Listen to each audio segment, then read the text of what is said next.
First and foremost ഈ ഒരു പരിപാടിയിലേക്ക് എന്നെ ക്ഷണിച്ചതിൽ വളരെയേറെ നന്ദിയുണ്ട്, പ്രത്യേകിച്ച് ശ്രീ ഷിജു. കാരണം 1947 തൊട്ട് കേരളത്തിലെ മാധ്യമ രംഗത്ത് പ്രവർത്തിക്കുന്ന ഏറ്റവും ഉന്നത ലെവൽ പ്രവർത്തിച്ച ധാരാളം ആളുകളിലൂടെ ഒരു സ്റ്റേജിൽ ഇരിക്കുക, മുൻകാലങ്ങളിൽ വലിയ രീതിയിൽ പ്രവർത്തിച്ച ഒരു വ്യക്തിത്വത്തിനെ കുറിച്ച് അറിയുക, അതുപോലെ തന്നെ ഇങ്ങനത്തെ ഒരു ക്രൗഡിന് മുന്നിൽ വന്ന് രണ്ടു വാക്ക് സംസാരിക്കുക എന്ന് എന്നെ സംബന്ധിച്ചിടത്തോളം വലിയൊരു കാര്യം തന്നെയാണ്. ആൻഡ് പ്രത്യേകിച്ച് ഇന്നത്തെ ടോപ്പിക് ദേശസുരക്ഷയും മാധ്യമങ്ങളും അതിൻ്റെ എന്താണ് ബന്ധം അല്ലെങ്കിൽ എന്താണ് എന്നുള്ളതിനെ കുറിച്ചാണ് സംസാരിക്കുന്നത്. അപ്പം അത് ഇപ്പം നമുക്ക് എല്ലാവർക്കും അറിയാം, ഇപ്പം ഓപ്പറേഷൻ സിന്ദൂറൊക്കെ നടന്ന് ഇരിക്കുന്ന ഒരു സമയമാണ്. അപ്പം അതിനെക്കുറിച്ച് 30 മിനിറ്റാണ് എനിക്ക് സമയം തന്നത്. പക്ഷെ ഞാൻ ഷിജുവിൻ്റെ അടുത്ത് പറഞ്ഞ എനിക്ക് 30 മിനിറ്റിൻ്റെ ആവശ്യം വരത്തില്ല, കാരണം ദീർഘമായിട്ട് സംസാരിക്കുന്നതിനുള്ള ഒരു ശീലമില്ല. പക്ഷെ എന്നാലും ആവശ്യമുള്ള കാര്യങ്ങൾ പറയാൻ വേണ്ടി തന്നെയാണ് ഞാൻ ഇന്ന് ഇവിടെ നിൽക്കുന്നത്. ഈ ഒരു ടോപ്പിക്കിനെ കുറിച്ച് ആദ്യം മനസ്സിൽ വന്നപ്പം കുറച്ച് ദിവസങ്ങൾ മുൻപ് ഇന്ത്യൻ മീഡിയ രംഗത്ത്, അതായത് പ്രത്യേകിച്ച് TV മീഡിയ രംഗത്ത് ഒരു പ്രമുഖനായിട്ടുള്ള ഒരു പത്രപ്രവർത്തകൻ ശ്രീ രാജ്ദീപ് സർദേശായി ഇന്ത്യ ടുഡേയുടെ ഒരു ചാനൽ ചർച്ചയിൽ ഞാൻ കണ്ടു. അപ്പോൾ അദ്ദേഹം അതിനകത്ത് ഒരു ഇന്ത്യൻ അംബാസിഡറേയും അദ്ദേഹം ഒരു പാകിസ്ഥാനി അംബാസിഡറേയും വിളിച്ചിരുന്നു. സാർ ചിലപ്പോൾ കണ്ടു കാണുമെന്ന് എനിക്കറിയില്ല. അപ്പം അത് ഈ നമ്മൾ ഓപ്പറേഷൻ സിന്ദൂർ ചെയ്യുന്നതിന് തൊട്ട് മുൻപുള്ള ഒരു ടൈമായിരുന്നു. അപ്പോൾ അദ്ദേഹം അതിനകത്ത് പാകിസ്ഥാന്റെ ആ അംബാസിഡർ വന്നിട്ട് ഈ പഹൽഗാം ചെയ്തത് അത് ആരാണോ എന്ന് നമുക്കറിയില്ല, അത് ഇന്ത്യയുടെ തന്നെ ആയിരിക്കത്തില്ലേ എന്നൊക്കെ ഉള്ള രീതിയിലുള്ള സംസാരമൊക്കെ സംസാരിച്ചു. മുൻകാലങ്ങളിലെ കശ്മീരിലെ പല പ്രശ്നങ്ങളും ഒക്കെ. അപ്പൊ ആ ചാനൽ ചർച്ച നടന്നുകൊണ്ടിരുന്നപ്പോൾ തന്നെ ശ്രീ രാജ്ദീപ് സർദേശായിക്ക് ധാരാളം മെസ്സേജുകൾ വരാൻ തുടങ്ങി, ഇത് നിങ്ങൾ എന്താണ് ചെയ്യുന്നത് എന്നുള്ളത്. അപ്പൊ അദ്ദേഹം അതിനകത്തൊരു വാക്ക് പറഞ്ഞു, ഞാൻ പട്ടാളക്കാരനല്ല, ഞാനൊരു മാധ്യമ പ്രവർത്തകനാണ്. മാധ്യമ പ്രവർത്തകനായി ഞാൻ എല്ലാ വശത്തെയും സ്റ്റോറീസ് കേൾപ്പിക്കണം എന്നാണ് എൻ്റെ ധർമ്മം എന്നുള്ളൊരു വാചകം പറഞ്ഞു. അപ്പം അത് അദ്ദേഹത്തിന്റെ ഒരു കറക്റ്റാണ്, അദ്ദേഹം പറഞ്ഞ കാര്യം കണ്ടു. പക്ഷെ അതിനകത്ത് തന്നെ അദ്ദേഹം ചോദിക്കുന്നു, നിങ്ങൾ എന്തിനാണ് ഭാരതത്തിന്റെ ഒരു ചാനലിൽ ഭാരതത്തിന്റെ പ്രേക്ഷകർ കേൾക്കാൻ വേണ്ടി ഇപ്പോഴത്തെ ഇങ്ങനത്തെ ഒരവസ്ഥയിൽ ഇതുപോലത്തെ കള്ളപ്രചരണങ്ങൾ അറിഞ്ഞുകൊണ്ട് തന്നെ എന്തിനൊരു വേദി കൊടുക്കുന്നു എന്നുള്ള അദ്ദേഹം തന്നെ പറഞ്ഞു, എൻ്റെ അടുത്ത് ചോദിക്കുകയാണെന്ന്. അപ്പോഴാണ് ഈ ഒരു മാധ്യമങ്ങളും രാജ്യസുരക്ഷയും രാഷ്ട്രസുരക്ഷയും തമ്മിലുള്ള ബന്ധം എന്താണ് എന്നുള്ള ഒരു വ്യക്തമാക്കാൻ വേണ്ടിയാണ് ഞാൻ ആ ഒരു ഓർമ്മയിൽ രാജ്ദീപ് സർദേശായി ഞാൻ ആദ്യം ഓർക്കുകയാണ്. ഇപ്പം മാധ്യമം തന്നെ എന്താണ് മാധ്യമം എന്നുള്ളതിനെ കുറിച്ച് നേരത്തെ ശ്രീ രാജശേഖർ പണിക്കർ സാറും അതിനകത്ത് സൂചിപ്പിച്ചായിരുന്നു. ഇന്ന് മാധ്യമങ്ങൾ എന്നുള്ളൊരു കാര്യമില്ല. പണ്ട് 17th സെഞ്ച്വറിയുടെ ഒക്കെ സ്റ്റാർട്ടിങ്ങിലാണ് ഈ പ്രിന്റ് മീഡിയ ആദ്യമായിട്ട് തുടങ്ങിയത്. പ്രിന്റ് മീഡിയ വന്നു, പിന്നീട് റേഡിയോ വന്നു, പിന്നീട് ടെലിവിഷൻ വന്നു. ഇന്നിപ്പം ടെലിവിഷനും പ്രിന്റും റേഡിയോ എല്ലാം മാറിക്കഴിഞ്ഞ് ഇപ്പോൾ സോഷ്യൽ മീഡിയയുടെ ഡിജിറ്റൽ മീഡിയയുടെ സമയമായിരിക്കുകയാണ്. അപ്പം മാധ്യമങ്ങൾ തന്നെ ഏത് മാധ്യമമാണ് എന്ന് നമ്മൾ വളരെ കൃത്യമായിട്ട് മനസ്സിലാക്കണം. അല്ലാതെ നമ്മുടെ ഇപ്പം ഞാൻ രാജ്ദീപ് സർദേശായി പറയുന്നത് TV മീഡിയ ആണ്, ഇവിടെ ഇരിക്കുന്ന എല്ലാവരും പ്രിന്റ് മീഡിയയുടെ ആളുകളായിരുന്നു. അപ്പം ഇന്നത്തെ അവസ്ഥയിൽ ഈ മാധ്യമങ്ങളിൽ തന്നെ ധാരാളം മാറ്റങ്ങളുണ്ട്. അതുപോലെ തന്നെ രാജ്യസുരക്ഷയെ കുറിച്ചും ധാരാളം മാറ്റങ്ങളുണ്ട്.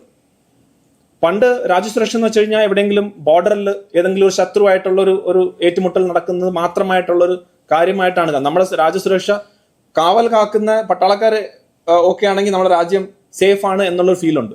ഇന്ന് പക്ഷേ അങ്ങനെ ഒരു ഫീലേ ഇല്ല. ഇന്ന് പല പല രീതിയിലുള്ള സെക്യൂരിറ്റിയാണ് നമുക്ക് വേണ്ടുള്ളത്. നമുക്കിപ്പം സാമ്പത്തികമായിട്ടുള്ള സെക്യൂരിറ്റി വേണം, സോഷ്യൽ ആയിട്ടുള്ള സെക്യൂരിറ്റി വേണം, രാഷ്ട്രീയമായിട്ട് പൊളിറ്റിക്കൽ സെക്യൂരിറ്റി വേണം, ഹെൽത്ത്, നമ്മൾ കോവിഡ് സമയത്ത് കണ്ടു എങ്ങനെയാണ് അത് ചെയ്യാൻ പറ്റുന്നത്, എൻവയറമെന്റ്, അങ്ങനെ ധാരാളം രീതിയിലുള്ള സെക്യൂരിറ്റി കൺസേൺസ് ഇന്ന് വന്നിട്ടുണ്ട്. ഭീകരവാദത്തിന്റെ കാര്യങ്ങൾ ഇന്ന് ഏതെങ്കിലും ഒരു സ്ഥലത്ത് എപ്പോൾ വേണമെങ്കിലും എങ്ങനെ വേണമെങ്കിലും ഒരു ബോംബ് പൊട്ടാവുന്ന രീതിയിലേക്കുള്ള ലോകം തന്നെ മാറിയിരിക്കുകയാണ്. അപ്പം നമ്മളെ വീട്ടിനകത്ത് തന്നെ ഇരിക്കുകയാണെങ്കിൽ തന്നെയും ഏതൊക്കെ രീതിയിൽ നമ്മളെ സുരക്ഷ ഇല്ലാത്ത രീതിയിലേക്ക് മാറാൻ പറ്റും. ഇപ്പം നമ്മളെല്ലാം നെറ്റ്വർക്ക് ഉപയോഗിക്കുന്ന ആളുകളാണ്, ഇന്റർനെറ്റ് ഉപയോഗിക്കുന്ന ആളുകളാണ്. ആ ഇന്റർനെറ്റ് ഇല്ലാതാക്കി കഴിഞ്ഞാൽ തന്നെ നമ്മുടെ വീട്ടിൽ തന്നെ ധാരാളം പ്രശ്നങ്ങൾ വരാൻ പറ്റുന്ന രീതിയിലേക്ക് സ്ഥിതി മാറിയിട്ടുണ്ട്. അപ്പൊ സുരക്ഷയെക്കുറിച്ചും പ്രത്യേകിച്ച് രാഷ്ട്രീയ സുരക്ഷയെക്കുറിച്ചും കോൺസെപ്റ്റ് തന്നെ മാറി. ബോർഡേഴ്സ് നിന്ന് നമ്മളെ വീട്ടുകളിൽ ഉള്ളിലേക്കും നമ്മൾ ഓരോരുത്തരുടെ ഉള്ളിലേക്കും അതിന്റെ ഒരു ഭാഗമായി ഡയറക്റ്റ് ആയിട്ട് എഫക്ട് ചെയ്യാനുള്ള രീതിയിലേക്ക് മാറി. അപ്പൊ ഈ രണ്ട് മാറ്റങ്ങളാണ് നമ്മൾ മനസ്സിലാക്കുന്നത്. മാധ്യമങ്ങളിലും മാറിയിട്ടുണ്ട്, രാജ്യസുരക്ഷ എന്നുള്ള കോൺസെപ്റ്റിലും മാറ്റം വന്നിട്ടുണ്ട്. പക്ഷെ പിന്നെ ഇത് രണ്ടും കൂടെ ചേർന്ന് നിന്നിരുന്ന ഒരു കാലഘട്ടം, അതായത് World War I, World War II ഒക്കെ സമയത്ത് മാധ്യമങ്ങളെ റിപ്പോർട്ട് ചെയ്യുന്ന ഒരു രീതി ഉണ്ടായിരുന്നു. കാരണം പട്ടാളത്തിന്റെ ഒരു സിസ്റ്റം ഉണ്ട്. അവർ ആവശ്യത്തിനുള്ള കാര്യങ്ങൾ കാണിക്കും എന്നുള്ള രീതിയിൽ മാത്രമായിരുന്നു റിപ്പോർട്ടിംഗ് വന്നുകൊണ്ടിരുന്നത്. അപ്പൊ നമുക്ക് കൃത്യമായിട്ട് അറിയാം ജർമ്മനി തോറ്റു, അല്ലെങ്കിൽ ജപ്പാൻ തോറ്റു, അല്ലെങ്കിൽ അമേരിക്ക ജയിച്ചു, അങ്ങനെയൊക്കെയുള്ള ക്ലിയർ കട്ടായിട്ടുള്ള ഒരു ഡിവിഷൻസ് നമുക്ക് മനസ്സിലാക്കുമായിരുന്നു. പക്ഷെ 1970 സ്റ്റാർട്ടിങ്ങിൽ വിയറ്റ്നാം യുദ്ധ സമയത്ത് അമേരിക്കക്കാർ ഡയറക്റ്റ് ആയിട്ട് ഇതിനെക്കുറിച്ച് ഈ മാധ്യമങ്ങളെ കൊണ്ടുപോകാൻ തുടങ്ങി. അതായത് നിങ്ങൾക്ക് എവിടെ വേണമെങ്കിലും ആക്സസ് കിട്ടി, മാധ്യമങ്ങൾ ഡയറക്റ്റ് ആയിട്ട് വിയറ്റ്നാം വന്നു, അവരെന്താണ് ചെയ്യുന്നത്, എങ്ങനെയാണ് ചെയ്യുന്നത് എന്നുള്ള സത്യമായിട്ടുള്ള റിപ്പോർട്ടിംഗ് ബാക്കിലോട്ട് പോകാൻ തുടങ്ങി, അതായത് അമേരിക്കയിലോട്ട് പോകാൻ തുടങ്ങി. ആദ്യമായിട്ട് അമേരിക്ക തോറ്റൊരു വാർ വിയറ്റ്നാം വാറാണ്. അതായത് മാധ്യമങ്ങൾ ഡയറക്റ്റ് ആയിട്ട് ഇൻവോൾവ് ചെയ്തിരുന്ന ഒരു വാറാണ് ആക്ച്വലി വിയറ്റ്നാം വാർ. ആ വാറാണ് പിന്നീട് മാധ്യമങ്ങൾ അമേരിക്ക തോറ്റതായിട്ട് നമ്മൾ മനസ്സിലാക്കുന്നത്.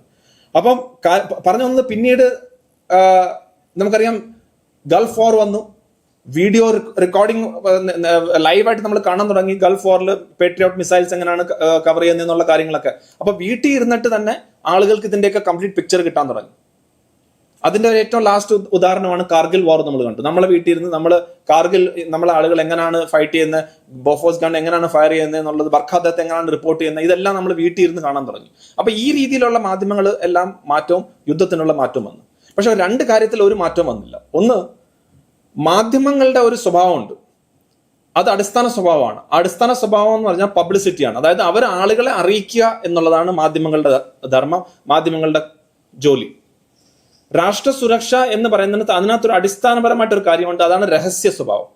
അതായത് നമ്മുടെ രാജ്യസുരക്ഷയെക്കുറിച്ച് നമ്മൾ പബ്ലിക്കായിട്ട് പറഞ്ഞു കഴിഞ്ഞാൽ അത് രാജ്യസുരക്ഷ ബാധിക്കുന്നുണ്ട്. നമ്മൾ അതിനെക്കുറിച്ചൊരു രഹസ്യ സ്വഭാവം കാണും. അപ്പൊ മാധ്യമങ്ങളെ സംബന്ധിച്ചോളം എല്ലാവരെയും അറിയിക്കുക, ഈ രാജ്യസുരക്ഷയെ സംബന്ധിച്ചും കഴിയുന്നത് ഒളിപ്പിച്ചു വെക്കുക എന്നുള്ളൊരു സുരക്ഷ. കാരണം ധാരാളം കാര്യങ്ങൾ പുറത്തു പറഞ്ഞാൽ അതിനുള്ള എഫക്റ്റ് ആണ്. അപ്പൊ ഈ രണ്ടൊരു ക്ലാഷ് എപ്പോഴും കാണും. മാധ്യമങ്ങളും അവർക്ക് ഇൻഫർമേഷൻ വേണം, രാഷ്ട്ര സുരക്ഷ ഉള്ള കാര്യങ്ങൾ കഴിയുന്നതും പറയാതിരിക്കുക എന്നുള്ള ഒരു കാര്യം കൂടെ ഉണ്ട്. അതായത് നമ്മൾ മാത്രമല്ല, ലോകത്തുള്ള എല്ലാ സ്ഥലത്തും അത് തന്നെ നടക്കുന്നത്. മാധ്യമങ്ങളെ സംബന്ധിച്ചോളം ഈ കോൺഫ്ലിക്റ്റ്, അതുപോലെ തന്നെ രാജ്യസുരക്ഷയെക്കുറിച്ചുള്ള കാര്യങ്ങൾ നല്ല കഥകളാണ്, അവർക്ക് ആവശ്യമുള്ള കഥകളാണല്ലോ. മാധ്യമങ്ങൾക്ക് ആവശ്യമുള്ള കഥയാണ്, പ്രത്യേകിച്ച് ഹ്യൂമൻ സ്റ്റോറീസ്, മനുഷ്യനായിട്ടുള്ള കഥകൾ ഉണ്ടാണെങ്കിൽ അവർക്ക് ഏറ്റവും നല്ലത്. കാരണം അതിനകത്ത് ഇമോഷൻസ് ഉണ്ട്, അതിനകത്ത് സങ്കടമുണ്ട്, ദേഷ്യമുണ്ട്, സാഹസമുണ്ട്. ഇതെല്ലാം വരുമ്പോഴാണ് ആളുകൾക്ക് ഇഷ്ടപ്പെടുന്നത്. ആളുകൾക്ക് ഇഷ്ടപ്പെടുന്നത് ആണ് ചെലവാകുന്നത്. അതായത് ന്യൂസ് അവർക്ക് അതിനകത്തൊരു കമേഴ്ഷ്യൽ ഇൻട്രസ്റ്റ് ഉണ്ടല്ലോ. അപ്പൊ ആ ചെലവാകുന്ന ന്യൂസ്, ഇൻട്രസ്റ്റ് ഉള്ള ന്യൂസ് വരുന്നത് ഈ യുദ്ധം, ഈ ഇതേപോലത്തെ കോൺഫ്ലിക്റ്റ്, ഇതേപോലത്തെ ഏതെങ്കിലും ഒരു സൈനികൻ ധീരത കാണിച്ചു ആ സ്റ്റോറിയെ പറയുക, അവരുടെ വീട്ടുകാർക്ക് എന്താണ് ഉള്ള അങ്ങനത്തെ ഹ്യൂമൻ റിലേറ്റഡ് സ്റ്റോറീസ് മാധ്യമങ്ങളെ സംബന്ധിച്ചോളം എക്കാലത്തും ഈ രാഷ്ട്ര സുരക്ഷയായിട്ടുള്ള ലിങ്ക്, അതിനകത്ത് എന്തെങ്കിലും വീഴ്ച പറ്റിയിട്ടുണ്ടെങ്കിൽ ആരുടെ വീഴ്ച, അല്ലെങ്കിൽ ആരെങ്കിലും അതിനകത്ത് സ്പൈ ഉണ്ടായിരുന്നു, അല്ലെങ്കിൽ നമ്മളെ ദേശദ്രോഹമായിട്ടുള്ള പരിപാടികൾ ആരെങ്കിലും ചെയ്തിട്ടുണ്ടെങ്കിൽ അവരെ മുന്നിൽ കൊണ്ടുവരിക, അങ്ങനത്തെ സ്റ്റോറീസ് എപ്പോഴും എൽക്കാലത്തും എപ്പോഴും രാജ്യസുരക്ഷയെ സംബന്ധിച്ചോളം മാധ്യമങ്ങളെ സംബന്ധിച്ച് വലിയ അവർക്ക് ഇൻട്രസ്റ്റ് ആണ്. അവരെ സംബന്ധിച്ച് അത് സെല്ല് ചെയ്യുന്ന ഒരു കാര്യമാണ്. ഇനി വേറൊരു കാര്യം എന്ന് പറയുന്നത്, നമ്മളിപ്പോൾ കറണ്ട് ഇഷ്യൂസ് നോക്കുക, അതിനകത്തെ സുരക്ഷയും ഇതിനകത്ത് തമ്മിലുള്ള അതിന്റെ ആ ഒരു മാധ്യമങ്ങളെ കുറിച്ചുള്ള ആ ഒരു പോയിന്റിലേക്കാണ് ഞാൻ വരുന്നത്. ഇപ്പൊ ധാരാളം യുദ്ധം നടക്കുന്ന ഒരു സമയമാണ്. ഇപ്പൊ റഷ്യ യുക്രൈൻ വാർ, റഷ്യയിലും യുക്രൈനിലും യുദ്ധം നടന്ന് ഏകദേശം 2 വർഷത്തിന് മുകളിലായി. ആരാണ് ജയിക്കുന്നതെന്ന് ഇവിടെ ആർക്കെങ്കിലും പറയാൻ പറ്റുമോ? പറയാൻ പറ്റില്ല. പക്ഷെ യുദ്ധം തുടങ്ങിയ സമയത്ത് എല്ലാവരും വിചാരിച്ചത് റഷ്യ ഒരാഴ്ച കൊണ്ട് അവരെ തകർത്ത് കളയുന്നുള്ള രീതിയിലാണ്. പക്ഷെ ഇന്നും യുദ്ധം നടക്കുന്നുണ്ട്. ഇപ്പൊ കഴിഞ്ഞ 2 ദിവസം മുമ്പാണ് അവരുടെ 40ഓളം എയർക്രാഫ്റ്റ് യുക്രൈൻ തകർത്തത്. റഷ്യയും അടിക്കുന്നുണ്ട്, റഷ്യ കുറെ സ്ഥലം പിടിച്ചെടുക്കുന്നുണ്ട്. പക്ഷെ ആരാണ് ജയിക്കുന്നതെന്ന് അറിയില്ല. അതാണ് മാധ്യമം. കാരണം മാധ്യമങ്ങളെ റിപ്പോർട്ടിന്റെ ബേസിസിലാണ് നമ്മൾ ഒരു നമ്മുടെ മനസ്സിനകത്ത് ആ ഐഡിയ ഫോം ചെയ്യുന്നത്. ഇനി ഇസ്രായേൽ ഹമാസ് യുദ്ധം, ആരാണ് ജയിക്കുന്നത്? ഇപ്പം ഗാസയിലെ മൊത്തം ഇസ്രായേൽ എന്താ പറഞ്ഞ കംപ്ലീറ്റ് ആയിട്ട് അവിടെ സ്ട്രൈക്ക് ചെയ്തിട്ടുണ്ട്. പക്ഷെ ഹമാസ് ഇപ്പോഴും സറണ്ടർ ചെയ്തിട്ടുണ്ടോ? ഇല്ല. ഇസ്രായേലിന് കിട്ടാനുള്ള എല്ലാ പ്രിസണേഴ്സ് അല്ലെങ്കിൽ അവരുടെ ബന്ദികളെ തിരിച്ചു കിട്ടിയോ? ഇല്ല. അപ്പൊ ഇസ്രായേൽ ജയിച്ചോ? ഇല്ല. അപ്പൊ ഹമാസ് തോറ്റോ? ഇല്ല. അപ്പൊ അങ്ങനത്തെ രീതിയിൽ നടക്കും. എങ്ങനെയാണ് ഇത് നമുക്കറിയുന്നത്? അഗെയിൻ മാധ്യമ റിപ്പോർട്ട്സിലൂടെ, മാധ്യമങ്ങളിലൂടെയാണ് നമുക്കറിയുന്നത്. 2 സൈഡിൽ നിന്നും സ്റ്റോറീസ് വരുന്നുണ്ട്. 2 സൈഡും അവരവർ ജയിക്കുന്നു അല്ലെങ്കിൽ അവർ തോക്കുന്നില്ല എന്നുള്ള രീതിയിലേക്ക് വരുന്നുണ്ട്. പണ്ട് അങ്ങനല്ലായിരുന്നു. ഇനി നോക്കൂ, ശ്രീലങ്കയിൽ നമ്മൾ അടുത്ത കാലത്ത് ഒരു എക്കണോമിക് ക്രൈസിസ് ഉണ്ടായിരുന്നു. സാമ്പത്തികമായിട്ട് നമ്മൾ കണ്ടിരുന്നു. അവർ തകർത്ത രീതിയിലേക്ക് പോയി. ആളുകൾ വരെ രാഷ്ട്രപതി ഭവനിലേക്കൊക്കെ കയറിപ്പോയി. ആ ഒരു ഇമേജ് നമ്മൾ കണ്ടിരുന്നു.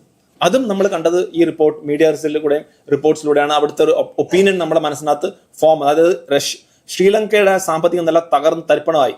പക്ഷെ അത് കഴിഞ്ഞിട്ട് അവർ വീണ്ടും പിക്കപ്പ് ചെയ്തു. പക്ഷെ അന്ന് നമ്മൾ ശ്രീലങ്ക നിലനിൽക്കോ എന്നുള്ള രീതിയിൽ പോലും വന്നു. ബംഗ്ലാദേശിലെ ഇഷ്യൂ നോക്കൂ. ബംഗ്ലാദേശിൽ ഒരിക്കലും വിചാരിച്ചു കാണത്തില്ല ഒരു ദിവസം കൊണ്ട് അവിടെ ഷെയ്ഖ് ഹസീന അവിടുന്ന് പോയി വേറൊരു രീതിയിലേക്ക് ഗവൺമെന്റ് വരും.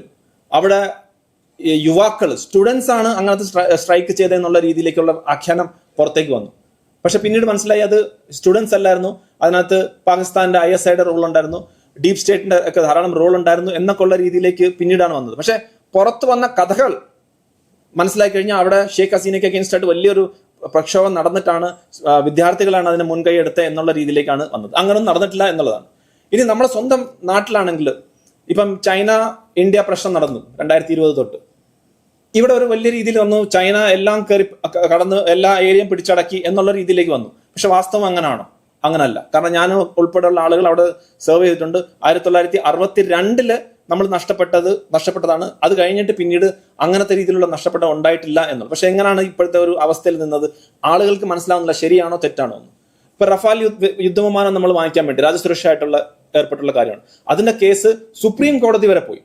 സുപ്രീം കോടതിയാണ് ഫൈനലി ഡിസൈഡ് ചെയ്തത് ഇതിനകത്ത് കറപ്ഷൻ ഒന്നും ഇല്ല, ഇതിനകത്ത് അഴിമതി ഒന്നും ഇല്ല എന്ന്. പക്ഷെ എത്ര പത്രങ്ങൾ, പ്രത്യേകിച്ച് ഇംഗ്ലീഷിലെ വളരെ പ്രമുഖരായിട്ടുള്ള ഒരു പത്രവും അതിന്റെ പത്രാധിപൻ വളരെ ഫേമസ് ആയിട്ടുള്ള, ഞാൻ പേരെടുക്കാൻ ആഗ്രഹിക്കുന്നില്ല, അവരൊക്കെ ഏതൊക്കെ രീതിയിലായിരുന്നു അതിനെ ടാർഗറ്റ് ചെയ്ത് എന്നുള്ളത് നോക്കൂ. അവസാനം സുപ്രീം കോടതി പറഞ്ഞു ഇതിനകത്ത് അഴിമതി ഇല്ല എന്ന്. അപ്പൊ ഇങ്ങനെയൊക്കെ ഉള്ള കാര്യങ്ങൾ രാഷ്ട്ര സുരക്ഷയുമായിട്ടുള്ള പറ്റി മാധ്യമങ്ങളിലൂടെ നമ്മൾ അറിയുന്ന രീതിയിലാണ് നമ്മൾ മനസ്സിലാക്കുക. അപ്പം ഇതിനകത്ത് ആരാണ് ജയിക്കുന്നതെന്നുള്ളത്, അല്ലെങ്കിൽ ആരാണ് ഫലമായിട്ടുള്ള കാര്യങ്ങൾ അവതരിപ്പിക്കുന്നത് വെച്ചാൽ ഈ നറേറ്റീവ്സ് ആണ്. The one who is winning the narrative is winning the war. അതായത് ആരാണോ അവരുടെ കഥകൾ സമർത്ഥമായിട്ട് പറയാൻ സാധിക്കുക, അവരുടെ ആഖ്യാനങ്ങൾ സമർത്ഥമായിട്ട് ആളുകളിൽ എത്തിക്കാൻ സാധിക്കുക, അവർ തന്നെ ജയിച്ചു. ഇപ്പൊ ഏറ്റവും അവസാനത്തെ ഉദാഹരണമാണ് ഓപ്പറേഷൻ സിന്ദൂർ. ഓപ്പറേഷൻ സിന്ദൂർ നമ്മൾ സ്ട്രൈക്ക് ചെയ്തതെന്ന് നമുക്ക് എല്ലാവർക്കും അറിയാം. നമ്മൾ സ്ട്രൈക്ക് ചെയ്തു, പാകിസ്ഥാന്റെ ആദ്യം 9 ഭീകരവാദി കേന്ദ്രങ്ങൾ നമ്മൾ തകർത്തു. അത് കഴിഞ്ഞിട്ട് നമ്മൾ 12ഓളം അവരുടെ ബേസ് നമ്മൾ തകർത്തു. പക്ഷേ ഇമ്മീഡിയറ്റ്ലി ഇതുപോലെ തന്നെയായിരുന്നു പുൽവാമ കഴിഞ്ഞിട്ടും അവർ ചെയ്തത്. അതായത് പാകിസ്ഥാൻ അവരുടെ ഒരു രീതിയിലേക്ക്, അവരുടെ ആ മെക്കാനിസം ഉണ്ട്, അവർക്ക് ഒരു മെഷീനറി ഉണ്ട്.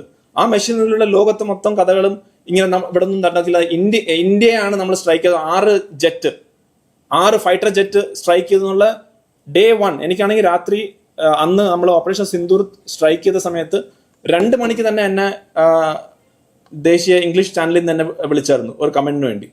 അപ്പൊ ഞാൻ ഉറങ്ങായിരുന്നു, ഞാൻ അറിഞ്ഞില്ല അന്ന് തന്നെ ചെയ്യാണ്. പക്ഷെ 1:30 കഴിഞ്ഞ് 2 മണിയായപ്പം മീഡിയക്കാർ എന്നെ വിളിക്കുക. അപ്പോൾ ഞാൻ എൻ്റെ ട്വിറ്റർ നോക്കുന്ന സമയത്ത് തന്നെ പാകിസ്ഥാനിൽ നിന്ന് വരെയാണ് 6 ഫൈറ്റർ ജെറ്റ്സ് ഡൗൺ. ഇത് അതിന്റെ ആ ട്വിറ്ററിൽ ഇങ്ങനെ മൂവ് ചെയ്തുകൊണ്ടിരിക്കുകയാണ്.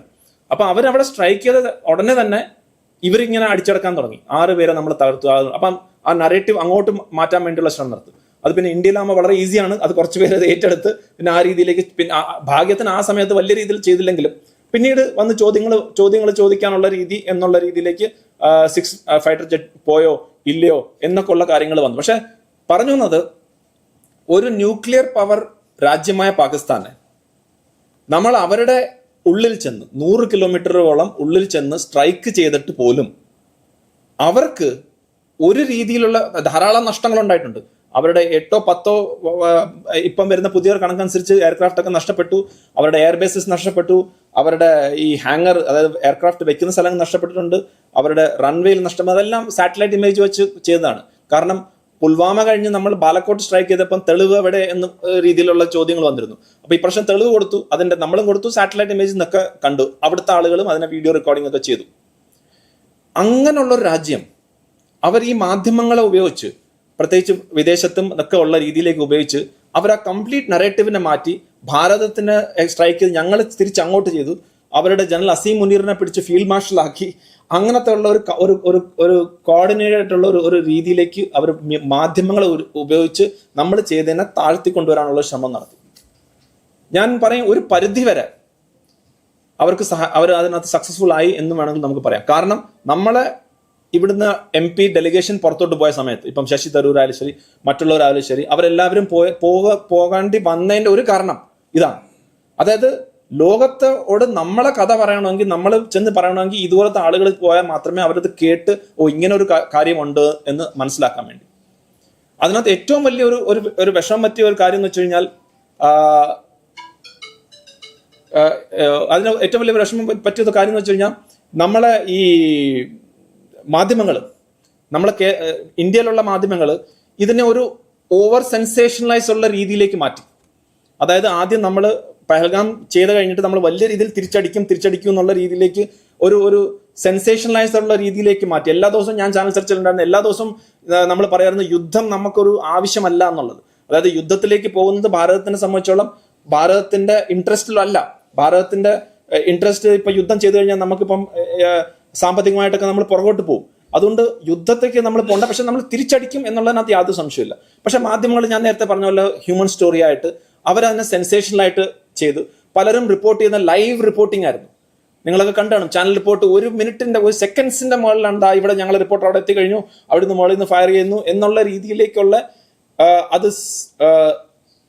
റിപ്പോർട്ടിംഗ് ആണോ അതോ നമ്മൾ TV സീരിയൽ കാണുകയാണോ അതോ നമ്മൾ വല്ല ദൃശ്യം 3യുടെ സിനിമയിൽ അത്രയും സസ്പെൻസ് കാണുന്ന പോലത്തെ രീതിയിലാണോ എന്നുള്ള രീതിയിൽ പോലും നമുക്ക് അറിയാൻ പറ്റാത്ത രീതിയിലേക്ക് മാറി. ഒരു സെക്കൻഡ് പോലും വിടാത്ത രീതിയിലുള്ള ഇതാണ് അതിനകത്ത് പറ്റുന്ന വെച്ചാൽ പലർക്കും, പല ജേർണലിസ്റ്റുകൾക്കും തെറ്റുകൾ പറ്റി, പല റിപ്പോർട്ടേഴ്സ് വലിയ വലിയ ആങ്കേഴ്സ് ആയിട്ടിരിക്കുന്നവർക്ക് അസസ്മെന്റിൽ തെറ്റുപറ്റി. എന്തിന് നിങ്ങൾക്കൊക്കെ ചിലപ്പോൾ ഓർമ്മ കാണും, ഒരു പ്രമുഖ ചാനലിലെ റിപ്പോർട്ടർ, ഡൽഹി ബേസ്ഡ് ഉള്ള റിപ്പോർട്ടർ, അതിനകത്ത് ഈ ഷാബാസ് ഷെരീഫ് പ്രൈം മിനിസ്റ്റർ, പാകിസ്ഥാന്റെ പ്രൈം മിനിസ്റ്ററിന്റെ ഒരു സ്റ്റേറ്റ്മെന്റ് വന്നായിരുന്നു. എന്നെ രാത്രി ഞാൻ ഉറങ്ങുകയായിരുന്നു, അപ്പോഴാണ് ജനറൽ അസീം മുനീർ എന്നെ വിളിച്ചുണർത്തിയത്. മേ നീന്ത് മേ ഥാ തോ മുझे ജനറൽ അസീം മുനീറിനെ ഉഠായ എന്ന് പറഞ്ഞു. അപ്പൊ ഉടനെ ആ ചാനൽ അടച്ച അദ്ദേഹം നീന്തി കുളിക്കുകയായിരുന്നു ആ സമയത്ത്. അദ്ദേഹം നീന്തി കുളിക്കുകയായിരുന്നു ആ സമയത്താണ് അദ്ദേഹം അറിഞ്ഞതെന്നുള്ളത്. അപ്പം ഇതാണ് അവിടുത്തെ ആ റിപ്പോർട്ടിങ്ങിന്റെ ഒരു ഓപ്പറേഷൻ. അതായത് എത്രയും പെട്ടെന്ന് പുതിയ ന്യൂസ് കൊണ്ടുവരാന്നുള്ള രീതിയിൽ അത് ക്രോസ് ചെക്ക് ചെയ്യുക. നീന്തെന്ന് പറഞ്ഞാൽ ഉറക്കമാണ്, അല്ലാതെ നീന്തൽക്കുളം അല്ല എന്ന് മനസ്സിലാക്കാനുള്ള രീതി പോലും അദ്ദേഹം ശ്രദ്ധിച്ചില്ല, അല്ലെങ്കിൽ അദ്ദേഹം അത് നോക്കില്ല എന്നുള്ള രീതിയിലേക്ക് മാറി. അപ്പൊ ഈ ഒരു രീതിയിലേക്ക് നമ്മുടെ മീഡിയ, പ്രത്യേകിച്ച് ടെലിവിഷൻ മാധ്യമ രംഗങ്ങളിലേക്ക് അതുകൊണ്ട് ആളുകൾക്ക് ഒരു ഭയങ്കരമായിട്ടൊരു എക്സൈറ്റ്മെന്റ് രീതിയിലേക്ക് ഒരു മുൾമുന നിർത്തത്തില്ലേ, ആ രീതിയിലേക്ക് നിർത്തിക്കൊണ്ട് പോയി. പക്ഷെ അപ്പൊ അവിടെ വന്നു വെച്ചാൽ അവിടെ സത്യം എവിടേക്കോ മറന്നുപോയി. സത്യം എന്താണ് നടക്കുന്നത്, എവിടാണ് സ്ട്രൈക്ക് ചെയ്തത് എന്നുള്ള കാര്യത്തിലൊന്നും അത്ര വലിയ രീതിയിലേക്ക് അത് നോക്കേണ്ടി വന്നില്ല. അപ്പം ഈ കശ്മീരിലെ ഇഷ്യൂ തന്നെ നമുക്ക് നോക്കാം. കശ്മീരിൽ ആണല്ലോ ഇതിന്റെ ഫോക്കസ് ആയിട്ട് വന്നിരുന്നത്, അവിടെ ആണല്ലോ പെഹൽഗാം നടന്നത്. പക്ഷെ ഇന്ന് നോക്കൂ, നമ്മളിപ്പം ഞാൻ നേരത്തെ പറഞ്ഞ പോലെ ശശി തരൂരിനെ പോലുള്ള ആളുകൾ പുറത്തു പോകുമ്പോൾ ആരും കശ്മീരിന്റെ വിഷയത്തെക്കുറിച്ച് ഭാരതിനെ സപ്പോർട്ട് ചെയ്യുന്നില്ല. അതായത് ആ രീതിയിലുള്ള സപ്പോർട്ട് കിട്ടുന്നില്ലായിരുന്നു. ഈ പെഹൽഗാം ഇഷ്യൂ നടന്നിട്ട് പോലും വളരെ കുറച്ച് കൺട്രീസ് മാത്രമേ ഉള്ളൂ ഓപ്പൺ ആയിട്ട് നമ്മളെ സപ്പോർട്ട് ചെയ്യാൻ വന്നത്. അതിന്റെ ഒരു കാരണമുണ്ട്. അവരെല്ലാവരും സപ്പോർട്ട് ചെയ്യാം, ശരി ഇന്ത്യയുടെ കൂടെ ഉണ്ട് എന്ന് പറയെങ്കിലും ഒരു ഭീകരവാദ അറ്റാക്ക് നടന്ന രീതിയിലേക്കുള്ള ഒരു സപ്പോർട്ട് എന്തുകൊണ്ട് മറ്റു രാജ്യങ്ങൾ നടക്കുന്നില്ല എന്നുള്ള ഒരു വലിയൊരു വിഷയമുണ്ട്. അതാണ് ഇവരുള്ള ഓരോ ആളുകളും പോയി അവിടെ പറയും, നിങ്ങൾ എന്തുകൊണ്ട് നിങ്ങളെ രാജ്യത്ത്, അത് യൂറോപ്യൻ കൺട്രീസിൽ എവിടെയെങ്കിലും ഒരു ഭീകരവാദം നടന്നു കഴിഞ്ഞാൽ നമ്മൾ സപ്പോർട്ട് ചെയ്യും, നിങ്ങളല്ല. പക്ഷെ ഭാരതത്തിന്റെ ഉള്ളിൽ കശ്മീരിൽ ഇങ്ങനെ ഒരു സംഭവം നടന്നിട്ട് എന്തുകൊണ്ട് ഒരു ലോകത്ത് വലിയ രീതിയിലുള്ള ചർച്ച നടന്നില്ല, എന്തുകൊണ്ട് അതിനെക്കുറിച്ച് സംസാരിച്ചില്ല എന്ന് പറയുകയാണെങ്കിൽ നമുക്ക് അതിന് കുറച്ചൊന്ന് ബാക്കിൽ ഹിസ്റ്ററി നോക്കേണ്ടി വരും. എവിടെയാണ് നമുക്ക് തെറ്റ് പറ്റിയെന്ന്, എന്തുകൊണ്ടാണ് അങ്ങനെ ചർച്ച ആവാത്തതെന്ന്, എന്തുകൊണ്ടാണ് വിദേശ മാധ്യമങ്ങൾ നമുക്ക് കശ്മീരിൽ ഇതുപോലുള്ള ഭീകരവാദം നടന്നിട്ട് നമുക്ക് വലിയ രീതിയിൽ സപ്പോർട്ട് കിട്ടിയില്ല എന്ന് നോക്കണമെങ്കിൽ നമ്മൾ കുറച്ചൊന്ന് ബാക്കിലോട്ട് പോകേണ്ടി വരും. അവിടെ ആദ്യത്തെ ഇപ്പൊ നമുക്കറിയാം ഏകദേശം ഒരു ലേറ്റ് 80s 89 90s 91 ആദ്യമായിട്ട് ഈ ടെററിസം തുടങ്ങുന്ന സമയം. അപ്പൊ ഈ ടെററിസം തുടങ്ങുന്ന സമയത്ത്, ഭീകരവാദം തുടങ്ങുന്ന സമയത്ത് അവർ ആദ്യം ചെയ്തതെന്ന് വെച്ചാൽ അവർ അവിടുത്തെ ഈ ഒരുവിധം പ്രൊഫഷണൽ ആയിട്ടുള്ള ഒരുവിധം സത്യസന്ധമായിട്ട് നിൽക്കുന്ന ജേർണലിസ്റ്റിനെ അവർ വധിക്കാൻ തുടങ്ങി. അതിനകത്ത് ഏറ്റവും ഫസ്റ്റ് ടെററിസ്റ്റ് മീഡിയ കില്ലിംഗ് ചെയ്തത് ലസ കൗൾ എന്ന് പറഞ്ഞ ഒരു ദൂരദർശൻ കേന്ദ്രത്തിന്റെ, ശ്രീനഗർ ദൂരദർശൻ കേന്ദ്രം ഡയറക്ടറെ തന്നെയാണ് അവർ ആദ്യമായിട്ട് വധിച്ചത്. അത് കഴിഞ്ഞിട്ട് പിന്നെ ശ്രീനഗർ ടൈംസിന്റെ എഡിറ്റർ സോഫി ഗുലാം മുഹമ്മദ്, അദ്ദേഹത്തിന് അറ്റാക്ക് ചെയ്ത് അദ്ദേഹത്തെ പേടിപ്പിച്ചു. Delhi edition of Indian Express അത് 31 മാർച്ച് 1992 ബാൻ ചെയ്തു, അങ്ങോട്ട് വരട്ടാന്ന് പറഞ്ഞു. മാർക്ക് ടുള്ളി എന്ന് പറഞ്ഞിട്ട് BBC-യുടെ സൗത്ത് ഏഷ്യൻ കറസ്പോണ്ടന്റ്, അദ്ദേഹത്തിനെ ബാൻ ചെയ്തു. അപ്പൊ ഇങ്ങനെ ഒരു കുറെ നാളുകളായിട്ട് അവിടുത്തെ പേടി കൊണ്ടും അവർക്ക് വേണ്ടുള്ള സ്റ്റോറീസ് മാത്രം അതിനകത്ത് എഴുതിയാൽ മതി എന്നുള്ള രീതിയിലേക്ക് ഗണ്ണ് കൊണ്ട് അവരത് ചെയ്തു തുടങ്ങി. അപ്പൊ ഇങ്ങനെയുള്ള രീതിയിലേക്ക് സ്ഥിതി മാറുന്നത് കണ്ട് 89-ല് ഗവൺമെന്റ് ഒരു ബില്ല് കൊണ്ടുവന്നു. അതായത് അതിന്റെ പേര് JNK സ്പെഷ്യൽ പവേഴ്സ് പ്രസ് ബില്ലാണ്. ഓഗസ്റ്റ് 1989 കൊണ്ടുവന്നു. അപ്പൊ അതിന്റെ ബേസിക്കലി അവരെന്ന് വെച്ചാൽ അതിന്റെ ഈ ചില കാര്യങ്ങൾ പബ്ലിഷ് ചെയ്യാനും രാഷ്ട്ര സുരക്ഷയുമായിട്ട് നിലനിൽക്കുന്ന കാര്യമാണെങ്കിൽ അതിന് എന്തെങ്കിലും ഒരു റെസ്ട്രിക്ഷൻ വേണമെന്നുള്ളതാണ് അതിന്റെ ബില്ല്. ഇത് വന്ന ഉടനെ തന്നെ നമ്മളെ ജനാധിപത്യ രാജ്യത്ത് ഇന്ത്യയിൽ വലിയ രീതിയിലുള്ള പ്രതിഷേധം. അതങ്ങനെ പറ്റും, നമ്മുടെ പ്രസ്സിനെ എങ്ങനെ മിണ്ടാതിരിക്കാൻ പറ്റും, പ്രസ്സിനെ എങ്ങനെ റെസ്ട്രിക്ഷൻ ചെയ്യാൻ പറ്റും എന്നുള്ള രീതിയിൽ ഭയങ്കരമായിട്ടുള്ള പ്രക്ഷോഭം നടന്നു. പ്രസ് കൗൺസിൽ ഓഫ് ഇന്ത്യ പോലും അതിനെ എതിർത്തു. അവർ എക്സാമിൻ ചെയ്തു. അവർ പറഞ്ഞില്ല, ഇത് ശരിയാവത്തില്ല, റെസ്ട്രിക്ഷൻ പാടില്ല, രാജ്യസുരക്ഷയുമായിട്ടുള്ള കാര്യത്തിലായാലും ശരി എന്തിലായാലും ശരി പ്രസ്സിന് ഒരിക്കലും ഒരു റെസ്ട്രിക്ഷൻ പാടില്ല എന്നുള്ള രീതിയിലേക്ക് വന്നു. അങ്ങനെ ഗവൺമെന്റ് ഓഫ് ഇന്ത്യക്ക് ആ പ്രസ് ബില്ല് തിരിച്ചെടുക്കേണ്ടി വന്നു. അങ്ങനെ ഒരു രീതി എല്ലാവർക്കും ഫ്രീ എന്നുള്ള രീതിയിലേക്ക് അവിടെ ഒരു രീതിയിലേക്കുള്ള ഒരു റൂൾ വന്നു. അതിന്റെ ഏറ്റവും കൂടുതൽ ഉപയോഗം ചെയ്തത് പാകിസ്ഥാന്റെ സ്പോൺസേർഡ് ആയിട്ടുള്ള മാധ്യമങ്ങളായിരുന്നു. പ്രത്യേകിച്ച് ഫോറിൻ ആയിട്ടുള്ള വന്നവർ അവർ അതിന്റെ രീതിയിലേക്ക് കാരണം നമുക്ക് അന്ന് ആ ഒരു വിഷൻ ഇല്ലായിരുന്നു. ഈ മാധ്യമങ്ങളെ കൊണ്ട് നമുക്ക് എന്ത് ഗുണം അല്ലെങ്കിൽ നമ്മൾ എങ്ങനെയാണ് അതിനെ ചെയ്യേണ്ടത് ഒരു ഐഡിയ ഇല്ലാത്തൊരു സമയത്ത് പാകിസ്ഥാൻ ഈ മാധ്യമങ്ങൾ, അവിടെ വരുന്ന മാധ്യമങ്ങളെ, അവിടുത്തെ ലോക്കലായിട്ടുള്ള മാധ്യമങ്ങളെയും വിദേശത്തുള്ള മാധ്യമങ്ങളെയും കറക്റ്റായിട്ട് അവർ ഉപയോഗിച്ച് പ്രത്യേക തരത്തിലുള്ള സ്റ്റോറീസ് മാത്രം അവിടുന്ന് കശ്മീരിൽ നിന്ന് 89 90s തൊട്ട് വരുന്നു. ആ സ്റ്റോറീസിനകത്ത് ഭാരതമാണ് അവിടെ ഫോഴ്സ് ആയിട്ട് ഉപയോഗിക്കുന്നത്, കശ്മീരുകളെ തകർക്കുന്നത് അല്ലെങ്കിൽ കശ്മീരുകളെ ഹാം ചെയ്യുന്നുള്ള രീതിയിലേക്കുള്ള സ്റ്റോറീസ് അന്നോട്ടേ വരുന്നു. അതിൻ്റെയാണ് ഏറ്റവും ഒരു ഉദാഹരണം. 91 ഒരു കുനാൻ പോഷ്പുര എന്ന് പറഞ്ഞിട്ട് ഒരു വലിയൊരു ഇൻസിഡന്റ് ഉണ്ട്, സാറിനൊക്കെ ചിലപ്പോൾ അറിയായിരിക്കും. അതിനകത്ത് ആ 2 ഗ്രാമങ്ങളിൽ ഭാരതത്തിന്റെ സൈനികർ സ്ത്രീകളെ ഉപദ്രവിച്ചു എന്നുള്ള രീതിയിലുള്ള റിപ്പോർട്ടായിരുന്നു വന്നത്. അതായത് ആദ്യം അവർ പോയി പരാതി കൊടുത്തപ്പം 23 സ്ത്രീകളെയാണ് ഉപദ്രവിച്ചു എന്നുള്ള രീതിയാണ്. ഈ കൊനാൻ പോഷ്പുരയിലൊക്കെ ഞാനും പോയിട്ടുണ്ട്. അവിടെ ചെന്ന് ആരെങ്കിലും കുറിച്ച് ചോദിച്ചാൽ അവർക്കൊന്നും ആരും ഒന്നും അറിയത്തില്ല. പക്ഷെ ഈ 23 പേര് എവിടുന്നോ വന്നിട്ടുള്ള രീതിയിലേക്ക് അവിടെ ചെന്ന് പരാതി കൊടുത്തിരുന്നു. പിന്നീട് ഹ്യൂമൻ റൈറ്റ്സ് വാച്ച് എന്ന് പറഞ്ഞിട്ട് അമേരിക്കയുടെ ഉള്ള ഒരു ഹ്യൂമൻ റൈറ്റ്സ് ആര് വന്ന് 100 പേര് മുകളിലുള്ള സ്ത്രീകൾ അവരെ ഉപദ്രവിച്ചു എന്നുള്ള കഥകൾ വന്നു. അങ്ങനെ ലോകത്ത് മൊത്തവും ഈ കഥകൾ പോയി. ഇന്ത്യയുടെ ഉള്ളിലും വന്നു, ലോകത്ത് മൊത്തം ഈ കഥയാണ് കുനാൻ പോഷ്പുര എന്ന് ഇപ്പോഴും നിങ്ങൾ ഗൂഗിൾ ചെയ്ത് കഴിഞ്ഞാൽ നിങ്ങൾക്ക് കിട്ടും. അത്ര രീതിയിലേക്കുള്ള വന്നു. ഇങ്ങനെ നടക്കുന്ന സമയത്ത് പ്രസ് കൗൺസിൽ ഓഫ് ഇന്ത്യ പറഞ്ഞു, ഇങ്ങനെ മാധ്യമ റിപ്പോർട്ട് വരുന്നത് നമുക്കൊന്ന് ചെക്ക് ചെയ്യണം എന്ന് വെച്ചിട്ട് അവർ ശ്രീ BG വർഗീസ് സാറിനെയും ആൻഡ് VK നാരായണൻ എന്ന് പറഞ്ഞ 2 മാധ്യമങ്ങൾ നിങ്ങൾ പോയി അന്വേഷിക്കും എന്താണ് കഥ എന്ന് പറഞ്ഞ് അവർ വന്നു. അവർ വന്ന് ഗ്രൗണ്ടിൽ അന്വേഷിച്ചപ്പം അവർ മനസ്സിലായി ഇത് തെറ്റാണ്, ഇത് ഫേക്ക് ആണ്, ഇങ്ങനൊരു സംഭവം നടന്നിട്ടില്ല എന്ന് ശ്രീ BG വർഗീസ് അദ്ദേഹം എഴുതി കൊടുത്തു. പക്ഷെ അതിന് കൂടെ തന്നെ പ്രസ് കൗൺസിൽ ഓഫ് ഇന്ത്യയുടെ അവരുടെ ഒരു നിർദ്ദേശം പോലെ കൊടുത്തു. പക്ഷേ ഇങ്ങനെയൊക്കെ ആണെങ്കിലും വിദേശത്തുള്ള മാധ്യമങ്ങൾ ശ്രീനഗറിൽ വരട്ടെ, അവരവിടുന്ന് മാറ്റണ്ട.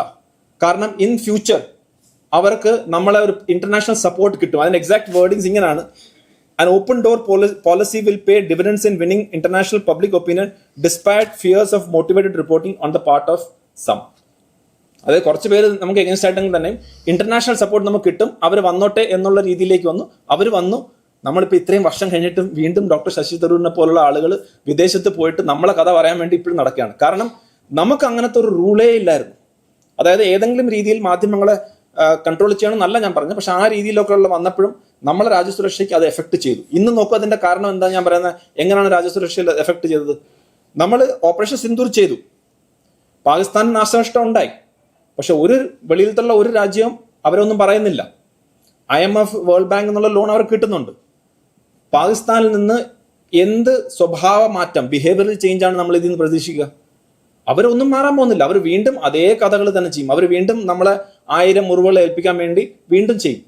അപ്പം ഒരു കാര്യം നമ്മളെ അത് എഫക്ട് ചെയ്യുന്നത് വീണ്ടും വർഷങ്ങളായിട്ട് അതേ പോളിസിയാണ്. കാരണം പാകിസ്ഥാൻ സംബന്ധിച്ചോളം അവരുടെ കഥയാണല്ലോ ആളുകൾ മനസ്സിലാക്കുന്നത്, അവരുടെ മാധ്യമമാണ് ആളുകൾ കേൾക്കുന്നത്, അല്ലെങ്കിൽ അവർ അതിന് ആ രീതിയിലേക്ക്. അവിടെയാണ് ഞാൻ പറഞ്ഞത് മാധ്യമങ്ങളും നമ്മുടെ രാജ്യസുരക്ഷയും തമ്മിൽ എങ്ങനെയാണുള്ള ഒരു ബന്ധം എന്നുള്ളത്. ഇനി ഒരു കാര്യം കൂടെ പറഞ്ഞിട്ട് ഞാൻ നിർത്തും, കാരണം ദീർഘമായിട്ട് കുറച്ച് ധാരാളം കാര്യങ്ങളുണ്ട് ഇതിനെക്കുറിച്ച് പറയാൻ. ഇപ്പോഴത്തെ ഇത് ഒരു കോൺഫ്ലിക്റ്റ് നടന്നതിന്റെ കാര്യമാണ്. പക്ഷെ ഈ കോൺഫ്ലിക്റ്റ് അല്ലാത്ത തന്നെ നമ്മളെ രാജ്യത്ത് ധാരാളം ഇന്റേണലായിട്ട്, ആന്തരികമായിട്ട് നമുക്ക് ധാരാളം പ്രശ്നങ്ങൾ സെൻസ് ചെയ്യാൻ പറ്റുന്നുണ്ട്. അതെന്തൊക്കെയാണെന്ന് നോക്കൂ. നമ്മളെ ഉള്ളിൽ ധാരാളം ഡൈവേഴ്സിറ്റി ഉണ്ട്, ധാരാളം പ്രാന്തങ്ങളുണ്ട്, ധാരാളം ഭാഷകളുണ്ട്, ധാരാളം മതങ്ങളുണ്ട്, അങ്ങനെ ധാരാളം യൂണിറ്റി ഇൻ ഡൈവേഴ്സിറ്റി എന്ന് പറയുന്നത്. ഇതിന്റെ ഉള്ളിൽ യുദ്ധം ചെയ്യാതെ എങ്ങനെ ഭാരതത്തിനെ തകർക്കാൻ പറ്റും എന്നുള്ള ഒരു അതിന്റെ ഭാഗമായിട്ട് ഭാരതത്തിന്റെ സ്ട്രെങ്ത് എന്താണോ ആ സ്ട്രെങ്തിനെ ടാർഗറ്റ് ചെയ്ത് മാധ്യമങ്ങളെ ഉപയോഗിച്ച് ആ സ്ട്രെങ്തിനെ ടാർഗറ്റ് ചെയ്തിട്ട് നമ്മളെ കോർ ബിലീഫ്സ് എന്താണോ അതിനെ ഇല്ലാതാക്കാനുള്ള ശ്രമം നടക്കുന്നുണ്ട്. അതാണ് പലപ്പോഴും ഞാൻ പല സ്ഥലത്തും പറയുന്ന ഈ ഇന്റേണൽ ആയിട്ടുള്ള ഇഷ്യൂസ് എങ്ങനെയാണ് വരുന്നതെന്ന്. അതിന്റെ കുറച്ച് ഉദാഹരണങ്ങൾ ഞാൻ പറയാം. ഫോർ എക്സാമ്പിൾ, നമ്മുടെ ഏറ്റവും വലിയൊരു സ്ട്രെങ്ത് ആണ് നമ്മുടെ ഡെമോക്രസി. നമ്മുടെ ജനാധിപത്യമാണ് നമ്മുടെ ഏറ്റവും വലിയ, ലോകത്തെ ഏറ്റവും വലിയ ജനാധിപത്യ രാജ്യമാണ്. ആ ജനാധിപത്യം ആണ് നമ്മുടെ ഏറ്റവും വലിയ ഒരു സ്ട്രെങ്ത്. പക്ഷേ ഇവിടെ നോക്കൂ, എങ്ങനെയാണ് അതിന്റെ ഇലക്ഷൻ സമയത്ത് അല്ലെങ്കിൽ ഇലക്ഷൻ റിസൾട്ടിന്റെ ബേസ് ആയിട്ട് ഉടനെ EVM മെഷീനെ കുറിച്ചുള്ള ഒരു പരാതികൾ വരും.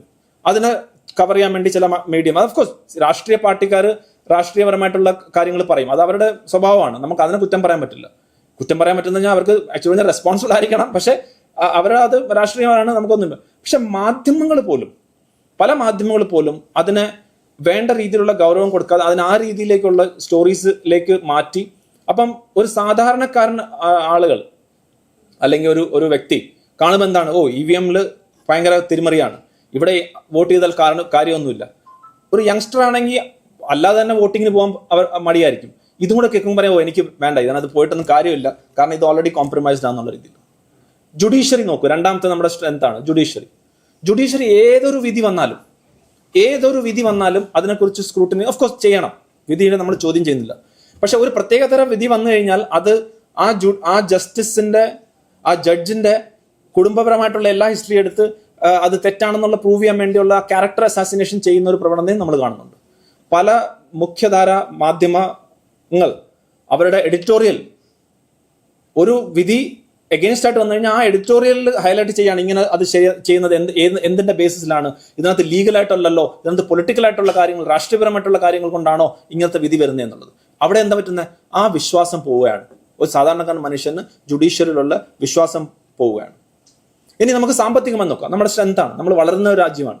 പക്ഷെ അവിടെയും ഭാരതം ഭാരതം താഴോട്ട് പോവുകയാണ് എന്നുള്ളൊരു രീതിയിലേക്കുള്ള പല സ്റ്റോറീസും വരും. അഫ്കോഴ്സ് നമ്മൾ ഒരു ആർഗ്യുമെന്റ് നമുക്ക് അങ്ങോട്ടും ഇങ്ങോട്ടൊക്കെ ചെയ്യാം, അതിനകത്ത് സംശയമൊന്നുമില്ല. ചിലവർ സ്റ്റാറ്റിസ്റ്റിക്സിന്റെ ബേസിലായിരിക്കും, ചിലവർ പഠിച്ചിട്ടായിരിക്കും ചെയ്യുന്നത്. പക്ഷെ മനഃപൂർവ്വം ടാർഗറ്റ് ചെയ്തുകൊണ്ട് ചില കഥകൾ, ചില എഡിറ്റോറിയലുകൾ, ചില TV റിപ്പോർട്ടിംഗ് ഒക്കെ വരുമ്പം അതിനകത്ത് നമുക്ക് സംശയം തോന്നും. അവിടെയും നമ്മൾ വിദേശത്ത് നിന്ന് ഭാരതത്തിലേക്ക് നിക്ഷേപം ചെയ്യാൻ വേണ്ടിയുള്ള വിശ്വാസം വേണം. പക്ഷെ ആ വിശ്വാസം നഷ്ടപ്പെടുന്ന രീതിയിലേക്ക് കാര്യങ്ങൾ മാറുന്നുണ്ട്. ഇനി സൈന്യത്തിന് കാര്യം പറയാം. നോക്കൂ, ഇവിടെ പുൽവാമ കഴിഞ്ഞ് സ്ട്രൈക്ക് ചെയ്ത സമയത്ത് air chief marshal Dhanoa, air chief, അദ്ദേഹമാണ് വന്ന് അനൗൺസ് ചെയ്തത് ഞങ്ങൾ ഇങ്ങനെ ചെയ്തു. അദ്ദേഹത്തിനടുത്ത് ചോദിക്കുകയാണ് തെളിവ് എവിടെയെന്ന്. അപ്പം സൈന്യം ചെയ്താൽ പോലും തെളിവ് എവിടെ എന്ന് ചോദിക്കുന്ന ഒരു രീതിയിലേക്ക് മാറുമ്പം ആ സൈന്യം ചെയ്ത കാര്യത്തിന് വിശ്വാസക്കുറവ് ഉണ്ടാക്കാൻ വേണ്ടിയുള്ള ഒരു ശ്രമം നടത്തുന്നുണ്ട്.